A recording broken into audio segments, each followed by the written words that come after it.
Hey there, friends. Dave Paulides, CanAm Missing Project Copyrighted Edition for a video channel. This is Huck TV. That is Huck, the Great Pyrenees. Yes, Huck. And there she is in real life. Side-eye and all. She is alive and well, and we ran around today in 20-degree weather, and she's a little exhausted, but she says, "Daddy, go do your work." And I said, "Okay, I will.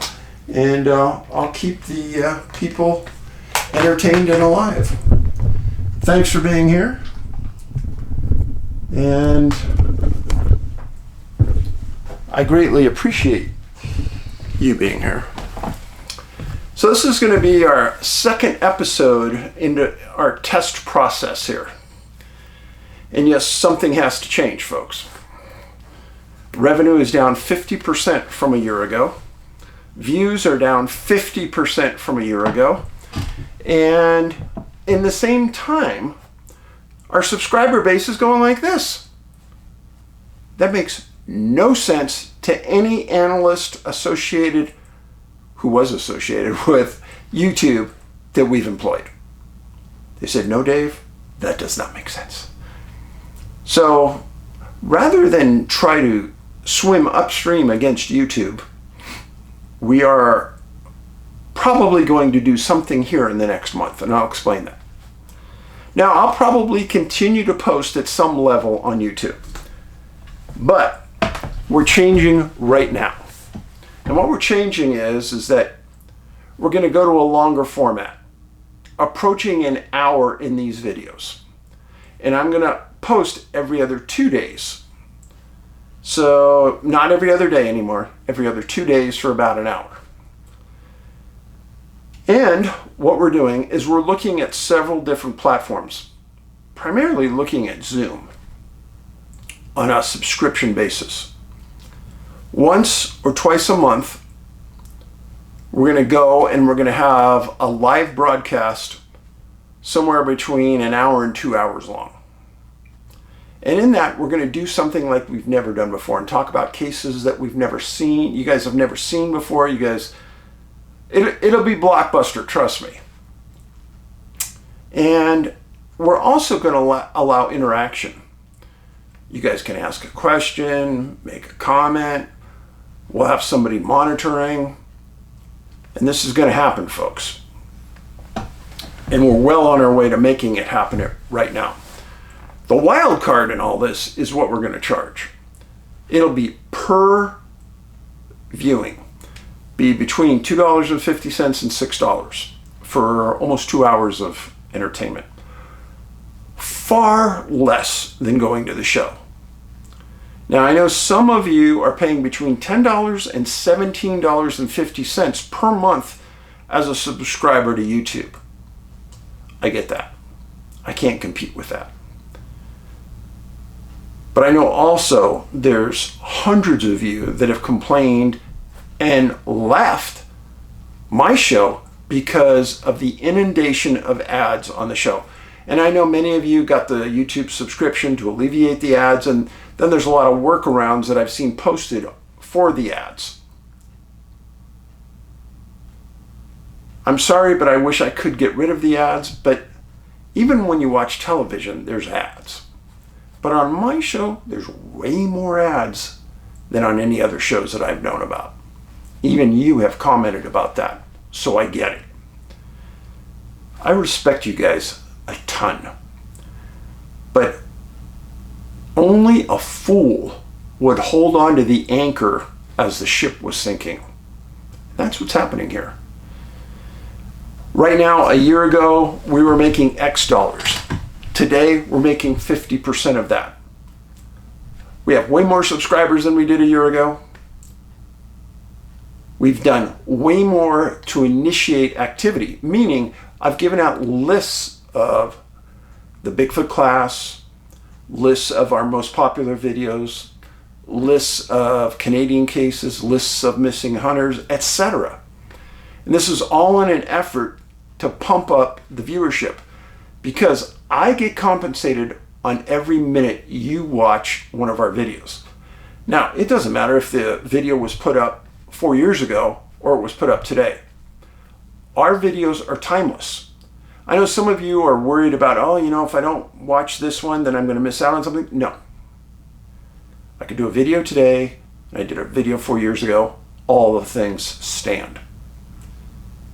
So, that's where we're going with this.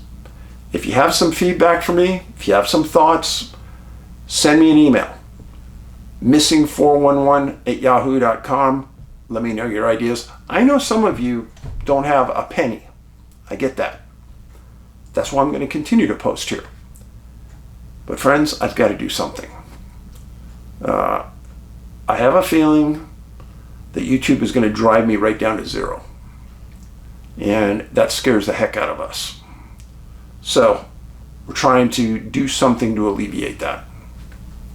Now, talk about two cases. Remember the video right before this dealt with Trinity County. And it dealt with a boy who disappeared. Yeah. And the boy was never found. Well, guess what? We got another case from Trinity County. A man named Don Matheson Jr., 84 years old, missing December 3rd, 1974. That's when he was reported to be missing. He was old. Yeah. He was tall, 6'2", 120 pounds, very thin. His father was Daniel, who was from Fresno, who was deceased. And he also had a brother named Clyde, who was also from Trinity County, but was also deceased in 1944. So Don Jr. was the last of the Mathesons. And what I found in a lot of these cases, if it's an older person that disappears, many times it's the last in the group. It's like nobody will miss him. Now, Don had a gold mining claim and a cabin on the claim right near Lewiston Lake in Trinity County. So let's give you the layout here. Here's Redding. Here's I-5 that goes from Mexico all the way to the Canadian border. You go west, and here's Lewiston, and here's Weaverville. And his mining claim was right on the lake. Now, Michael, the boy who disappeared, who we spoke about a couple days ago, his parents' cabin was right there. The distance between there and there, 10 miles. Kind of weird, isn't it? I think so. Now,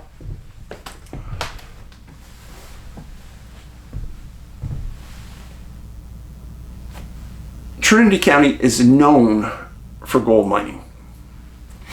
And a lot of it is placer mining.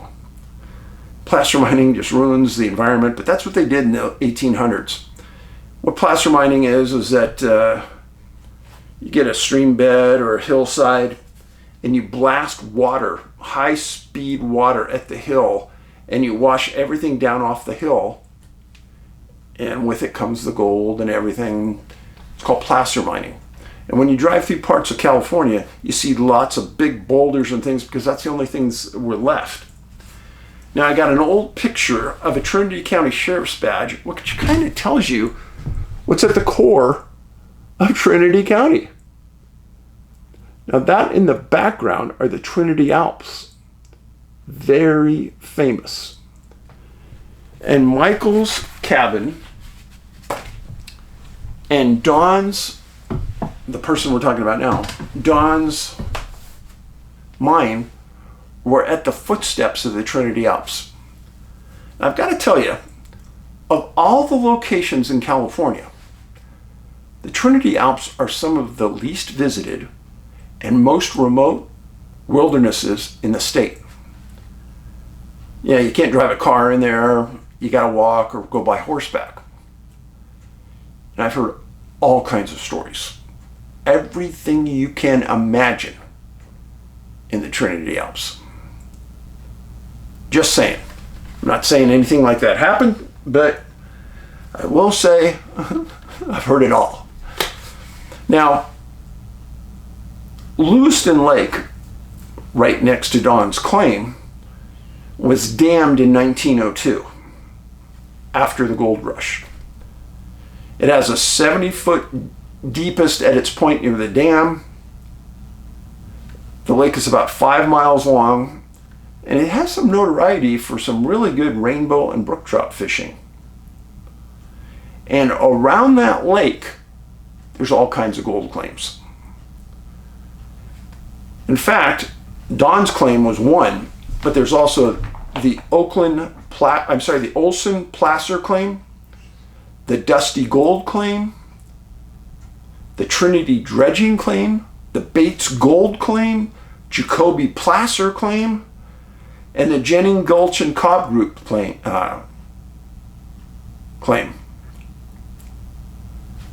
Yeah, that many claims in a small area, there's gold. Now, on December 3rd, 1974, a neighbor of Don's had stopped by his remote cabin.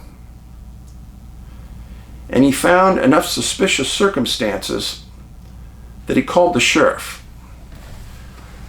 The sheriff comes out, meets the neighbor, and he finds all the lights on in the cabin. The door was ajar when the neighbor found it. Don was gone. The neighbor said that he had known Don for years, and he would never leave his cabin door open, and he would never leave his lights on like that, because he was afraid of fire. And he was fastidious about his own security. And the kicker is that there was fresh food on the table when the neighbor found it. So let's think about this. Lights on probably means it was dark outside. Food on the table, if it was a meal consistent with dinner, he was probably getting ready to eat dinner.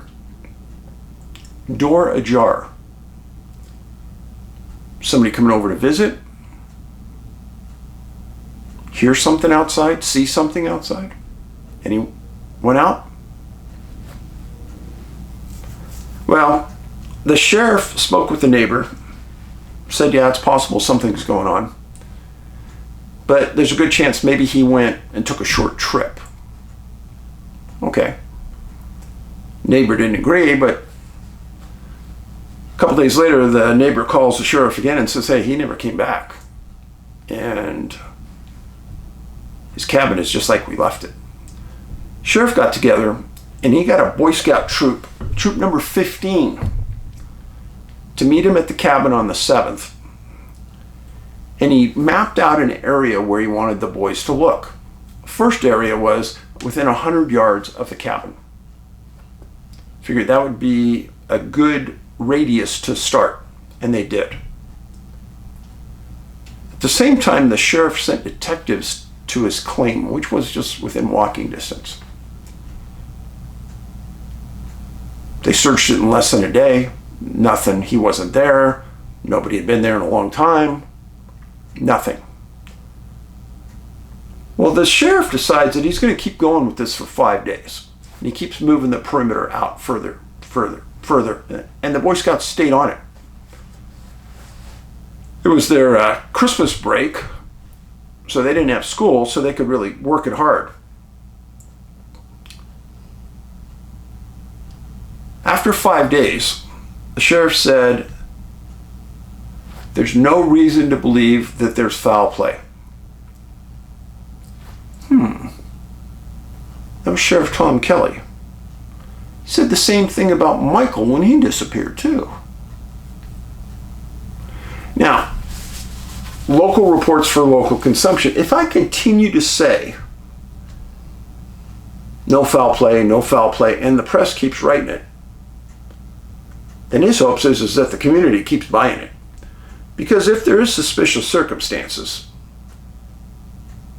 within a year and a half of Michael's disappearance, there's another disappearance just 10 miles away in the same county, in a rural area,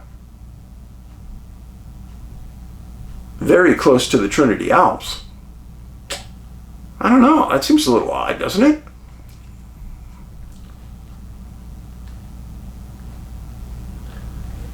sheriff's detectives went on and contacted all of Don's friends in the city, outside the city, every place they could go. Nobody had seen him. Nobody had heard from him.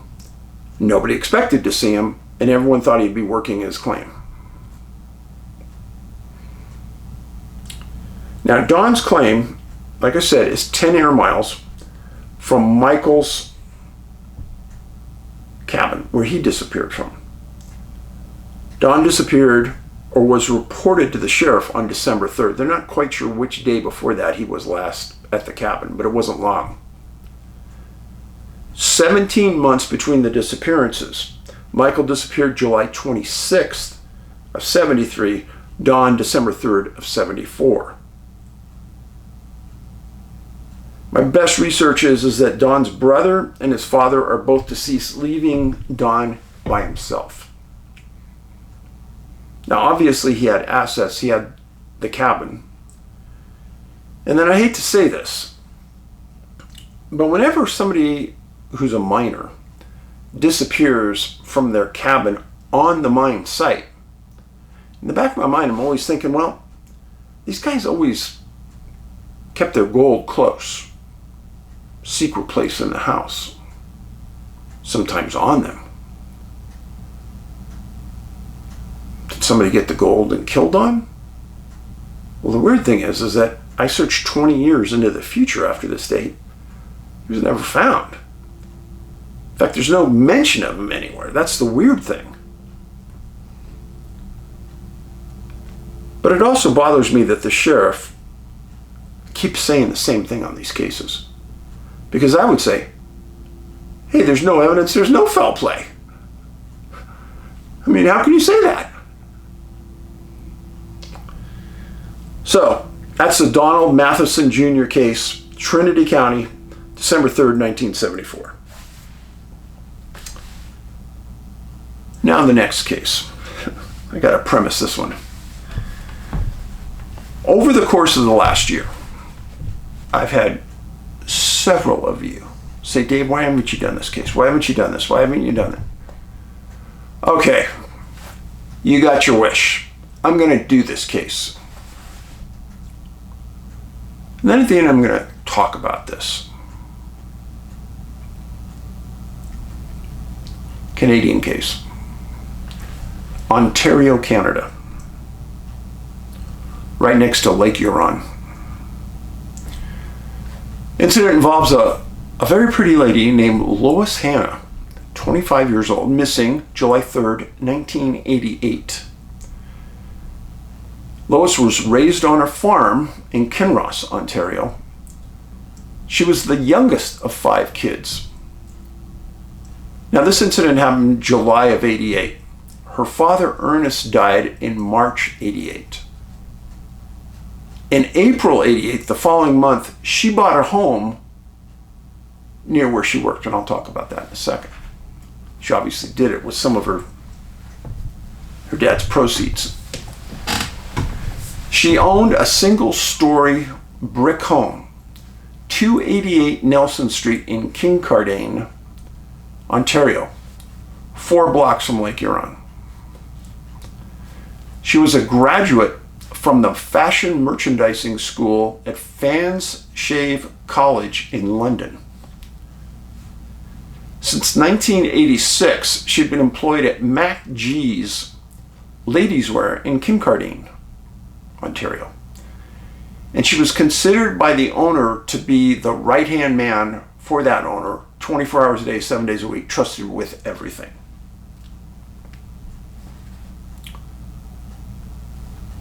July 3rd, 1988. Lois attended Lucknow Arena, just outside Kincardine. Yeah, Lucknow Arena, for the community's 130th anniversary celebration. It was a community dance that night.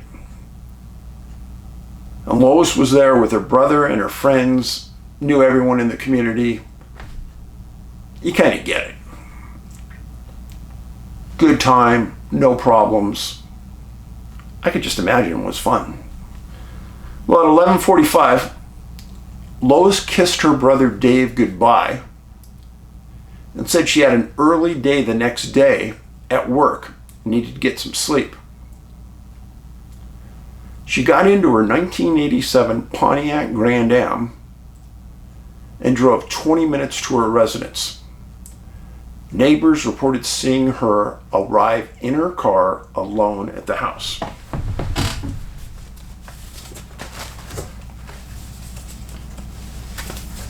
This is her actual house.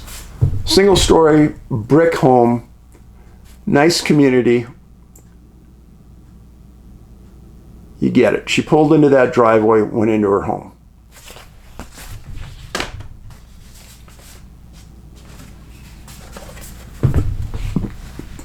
This is Lois, 25 years old, graduate of a fashion institute and working at a woman's store.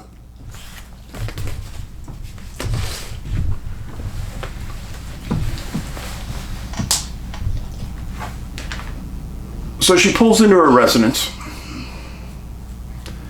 At about 12:55 in the morning, neighbors reported seeing her TV on.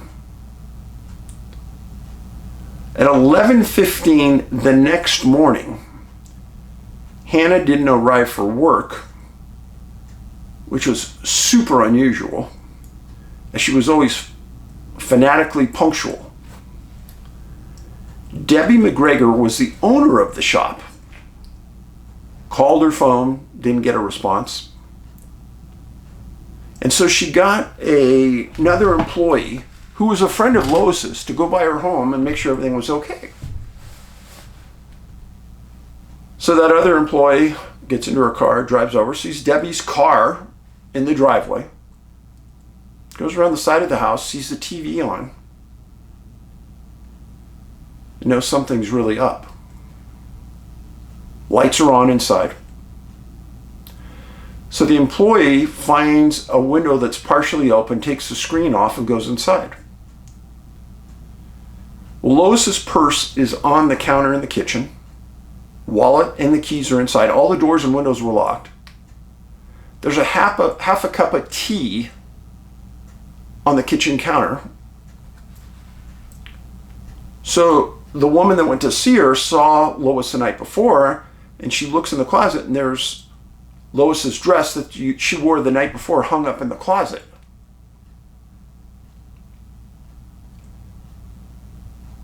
The only thing that was missing was a peach-colored lingerie nightgown and her house coat.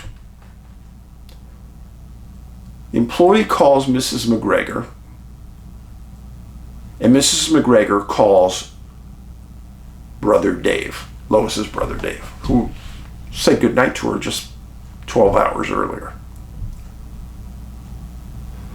Dave said that when he got the call, he knew something was tremendously wrong, greatly wrong. He said his sister was very punctual, timely, responsible, would never be late for work, wanted to be that type of person in the community that you could count on, was smart. Now there's a million things that run through your head with what I just told you. Well, let's keep going. Same day, July 4th, at that time in 1988, Kincardine, the small little city of 6,300 people, had their own police department. And they have since disbanded it, and the Ontario Provincial Police have taken over. So originally, the Kincardine police were called and responded and took the initial missing person report from Lois's home. Dave was interviewed for articles later and said that almost from the very beginning, the police wanted to be secretive, standoffish, didn't want the family involved, didn't want to give out a lot of information, didn't like that the family wanted to take an active role in the search. And Dave said it was almost as though they were fighting them over the case. He said it made no sense. Well, the family told Kincardine police that they wanted to set up a search center right away to start looking for their daughter and their sister. And they wanted to use a local fire hall to do it. Right away, the police chief got involved and obstructed them and got the fire hall to say they wouldn't let him use it. Dave said that was made him angry because they didn't want to use Lois's house in case that happened to be a crime scene. And it didn't appear as though Kincardine had done much with the house. July 6th, articles in local papers at the time stated that the Kincardine police, and they listed a sergeant, had stated that they finished their initial investigation and there was no foul play involved, and they were handling the case just as a missing persons case.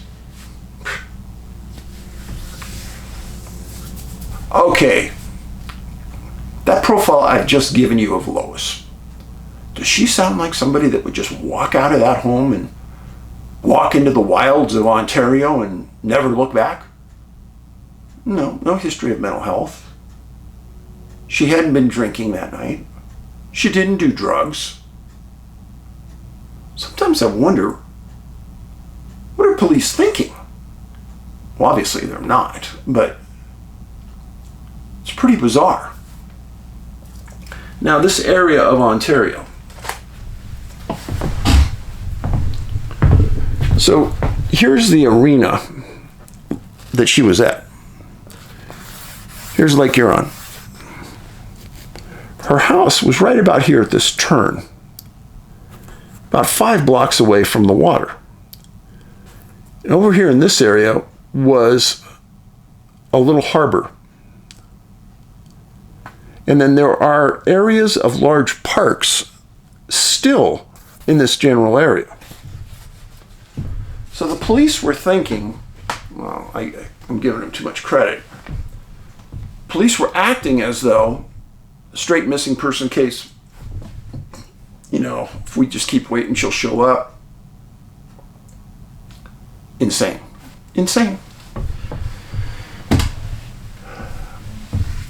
Well, Dave, the brother, said that the relationship between the small town police and them kept getting worse and worse. And when they said that there was no foul play involved, that appears to be the turning point. Because on about the 9th, the Ontario Provincial Police start to take a more active role. And within a day or two after that, they took over the whole case. Thank goodness. And the first thing they did was they put a dive team in the Kincardine harbor, and then they put a couple boats up and down the coast on Lake Huron. Now, with what you know about missing people, if you're a regular, and you think about missing 411, a sobering coincidence, it's probably what I would have done. That and doing flyovers of the local parks with FLIR, using canines, etc. Well, the family paid for private plane search from the sky, which was good. The OPP put in multiple canine units around the home and a marine unit in that harbor. Canines never picked up a scent. And again, I said this, the population of this town is really small, 6,300 people. So at this point, you have to think critically if you're the OPP. Lois left a party atmosphere 20 minutes from her house. Did something happen there? Was she being stalked there and followed to her house? A woman, would she answer the door, a single woman, 25, living alone, would she answer the door at midnight to somebody she didn't know? Or would she just talk to him through the door? Now, I know ladies are all different, if you have somebody on the other side of that door at midnight, I think it's very odd.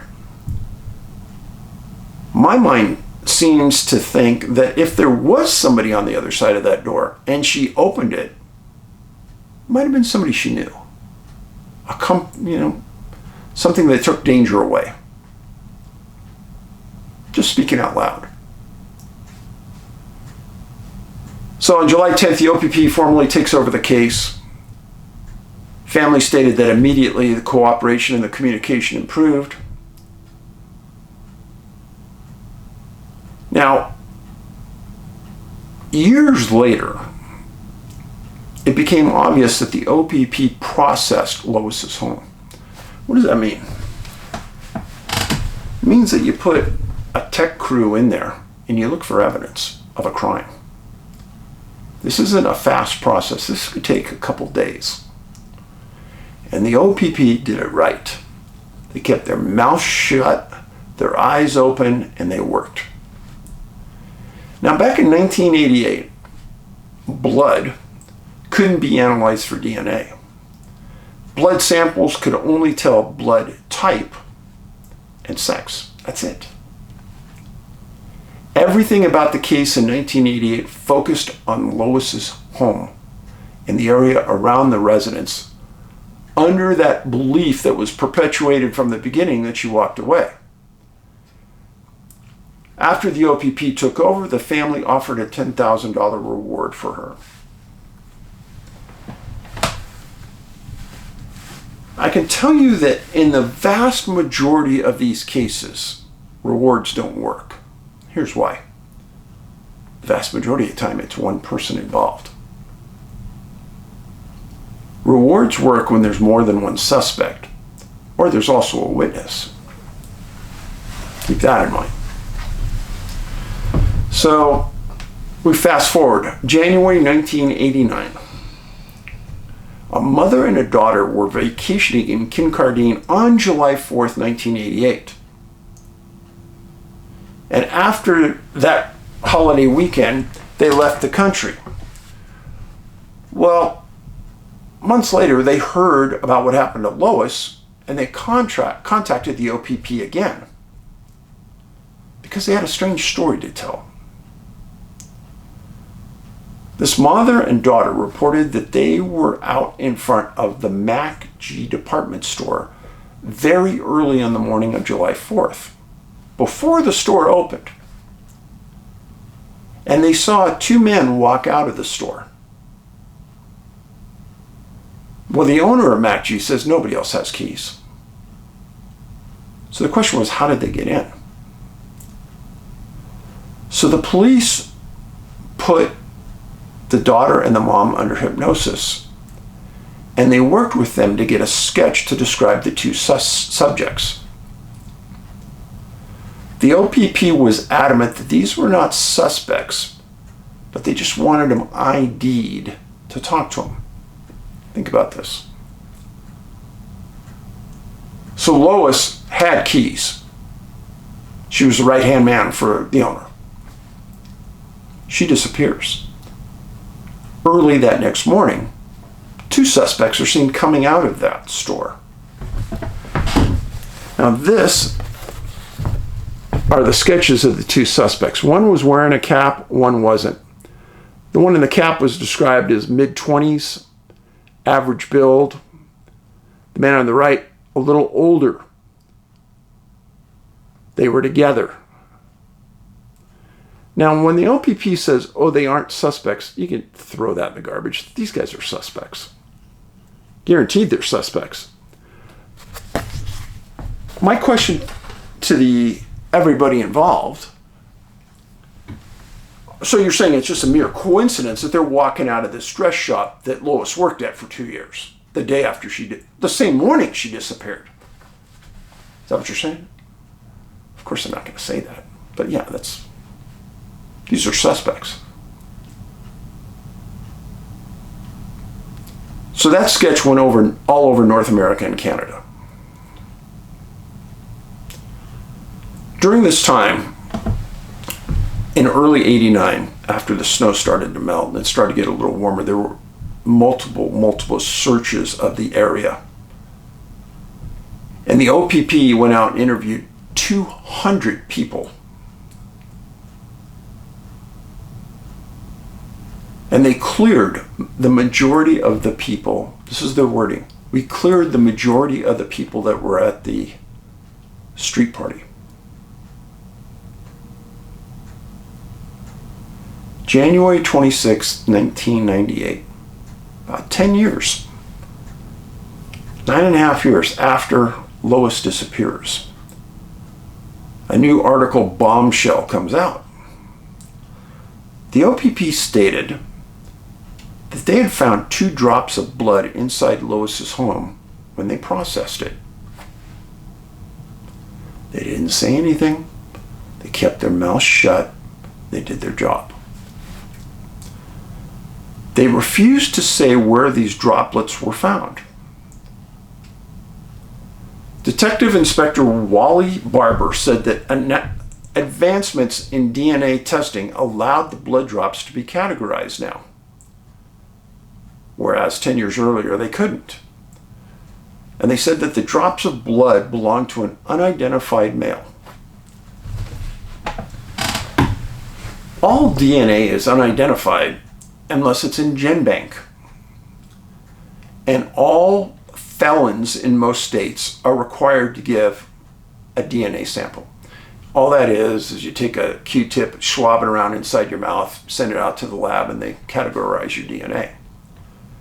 There's a lot of reasons for people to have DNA in GenBank. But if it's unidentified, that usually means that the person hasn't been arrested for a felony. Doesn't mean they're not a criminal. And it also could mean that they were arrested before DNA started to be taken on all suspects. Now, Baker, the investigator, said that it's their belief that Lois was abducted, probably by someone she knew.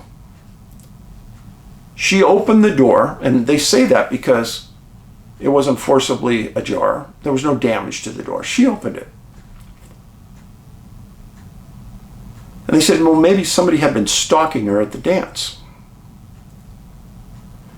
Baker stated that dozens of people had been questioned and cleared that had been at the dance. Now, Lois's family posted a $50,000 reward. 2007 was really the last article about this. It said that the 2 of her brothers were still alive. And in 2007, her mom was 81 years old and still alive. And in that article, it said the police now had taken 700 statements. Now, here's my little opinion piece. When I was at the police department, I was very lucky to work on some of the most proactive undercover teams you can imagine. You're a good girl. You're a good girl. I'll be done pretty soon, okay? Yeah, I promise. And what I mean by that, yeah, I worked undercover, had long hair and a beard.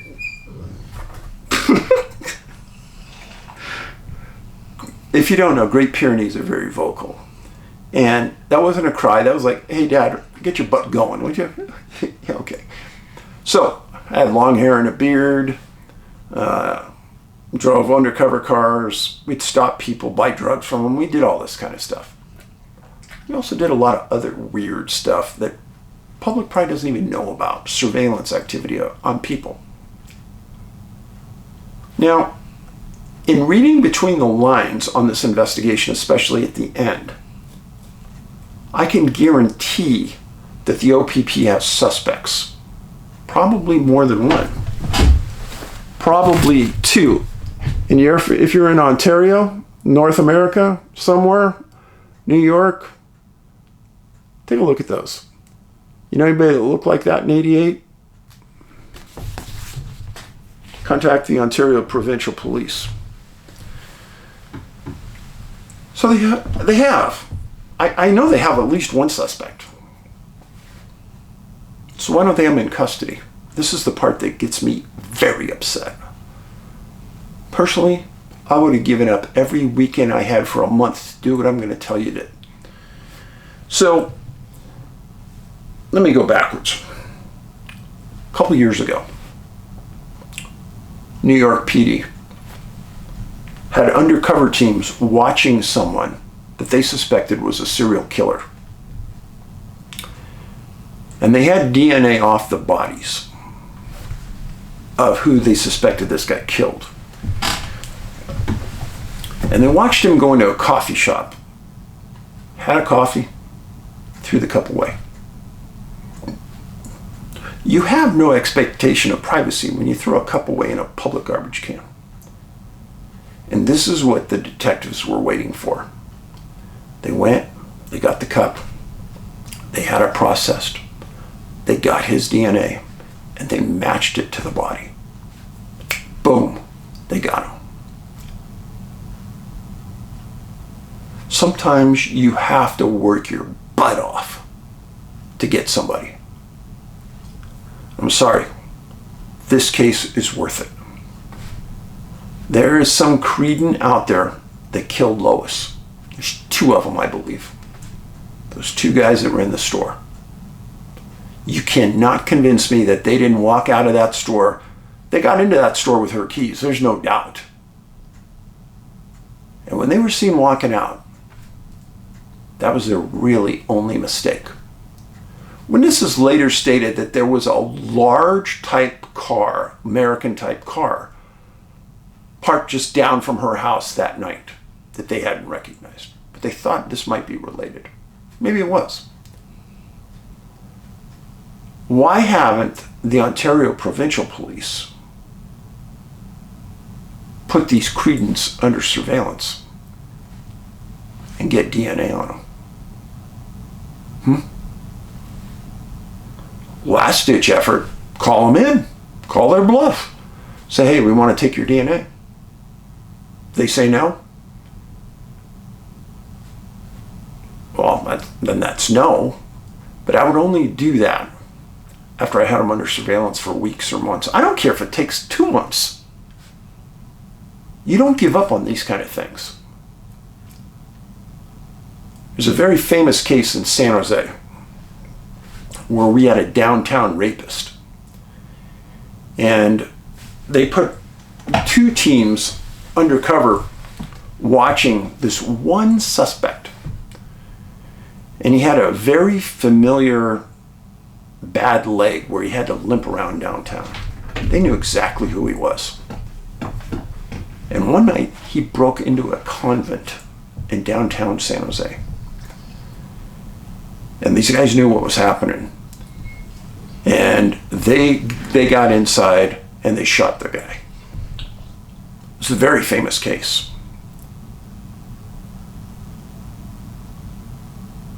I would love to talk to these detectives and understand why they're holding off. If the suspects are dead, say it. Say it. No big deal. Get a warrant for the body and take DNA. Yeah, I know you're still upset. But friends, you can't give up on this kind of stuff. And we, meaning police and former police, because there's a lot of guys in my position that volunteer their time on cold cases to go make a case. I guarantee if this was a Montana case, I'd be volunteering my time to go get this guy. Guys. Now, let's go all the way back to the beginning. I had multiple people of you say, Dave, why haven't you done this case? Because it's not a 411 case. As you could tell. But why did I do it? Because I want you to understand that at the very beginning, for the first 10 years, the case looked like a 411 case. Lady disappears, no evidence, no tracks, no nothing. But the police were sitting on evidence. Those blood drops. They didn't say anything. No reason to say anything. But you can see how a case kind of moves through the system slowly. When new technology evolves, DNA, wow, now you got something. But be patient with me. If you send me a case and I don't do it, don't get mad at me. But take this as a learning case. There's a lot more to this than you may think. And when I first looked at Lois, her profile of such a solid person, didn't drink, didn't do drugs, worried about her house, worried about her car payment, worried about being a good employee. Those are not the people that just walk away into oblivion. There's something else that happened. And now you know the rest of the story. Friends, I'm very blessed that you are here. It does me great credit if you listen to this twice. Put it on the background while you're doing some work. The more you listen to these, the more it helps us. And remember, I have all these things, the contents of which are other videos that I've broken down into categories that I've put on a number of these videos as the number one comment. If you haven't taken the Bigfoot 101 class, 20 classes, take it. You can take a final and even get a patch. So now, before Huck jumps on me and knocks me down, I better go. In the meantime, be kind. Kindness revolution.